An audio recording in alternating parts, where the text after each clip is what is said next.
Hello, everybody. Scott Golden here with the Golden Opportunities Coaching YouTube channel. Welcome to those of you who are new. Welcome back to those of you seasoned veterans of what we do around here. What we do around here is bring about conversations of a psychological, mental health, emotional health paradigm. We do that as often as we can, usually several times per week.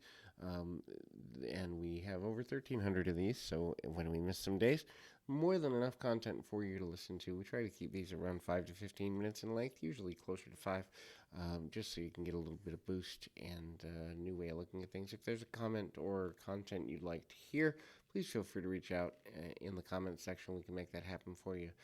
Anyway, so what are some things that make us less attractive overall on an emotional level?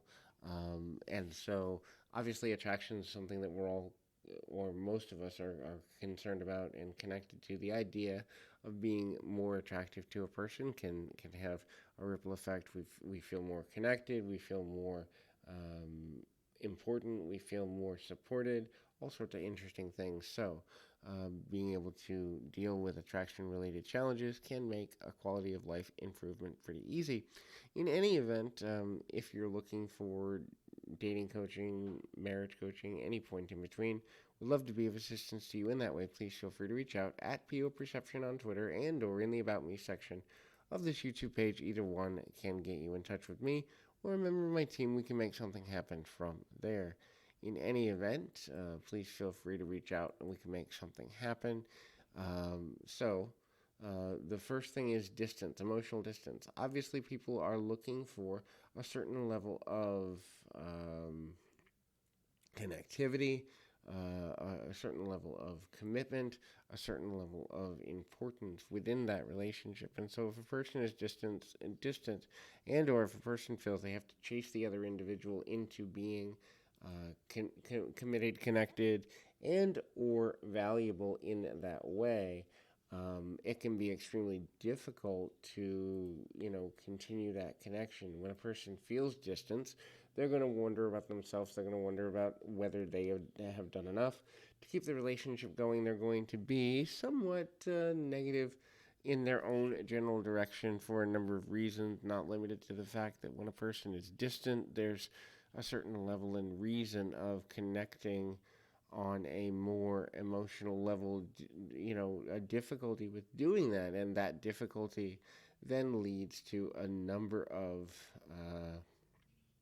challenges and level of, I guess you'd say, unhappiness that comes from that struggle. And so when we begin to understand the need to look at things from a new perspective, we then also kind of get to a better way of dealing with challenges and all of the emotional baggage associated with the concept of the relationship building paradigm as a whole. The next thing there is um, certainly putting things off. So delaying of gratification. Look, we live very much in an instant gratification based society. We live in a society that wants things done yesterday, and waiting is not a typical forte for the average person to be comfortable in doing. And so when you put off communication, when you put off connection, when you put off time spent, when you put off expressing emotion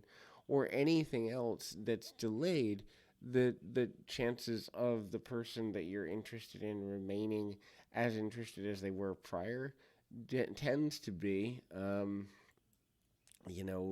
diminished and downplayed and negatively affected. So, certainly, there are some challenges there when we begin to look at things in that way, as it relates to kind of how do we find the commitment? How do we find the willingness to be committed to the process of getting to know someone on a deeper level? How do we connect with that in a stronger way there and making things happen without overpromising, without overextending ourselves? That's an interesting and delicate balance to reach, and it can be super challenging to do in a manner that is consistent and in line with our needs portfolio. So, the next thing there is being too clingy. Look, A lot of times, especially people with an anxious attachment style that it needs a great deal of validation,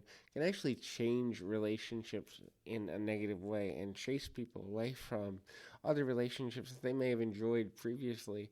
Partially because if a person feels that they're being pressured into staying in something, it can be extremely uncomfortable and downright toxic in some occasions to feel like you have to be with a person. That level of dependency is often not attractive for many people. They feel like it's extra pressure. They feel like it's a responsibility they do not want.